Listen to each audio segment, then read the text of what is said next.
بھلا تم کو ڈھانپ لینے والی یعنی قیامت کا حال معلوم ہوا ہے؟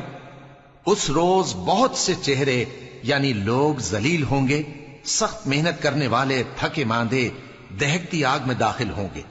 ان کو ایک کھولتے ہوئے چشمے کا پانی پلایا جائے گا، ایک سخت خاردار جھاڑی کے سوا ان کے لیے کوئی کھانا نہیں ہوگا جو نہ مفید غذا بنے اور نہ بھوک میں کچھ کام آئے۔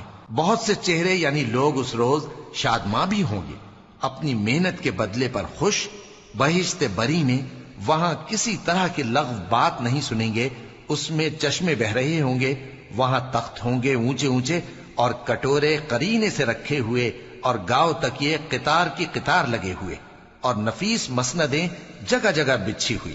تو کیا یہ لوگ اونٹوں کی طرف نہیں دیکھتے کہ کیسے عجیب پیدا کیے گئے ہیں، اور آسمان کی طرف کہ کیسا بلند کیا گیا ہے، اور پہاڑوں کی طرف کہ کس طرح کھڑے کیے گئے ہیں، اور زمین کی طرف کہ کس طرح بچھائی گئی؟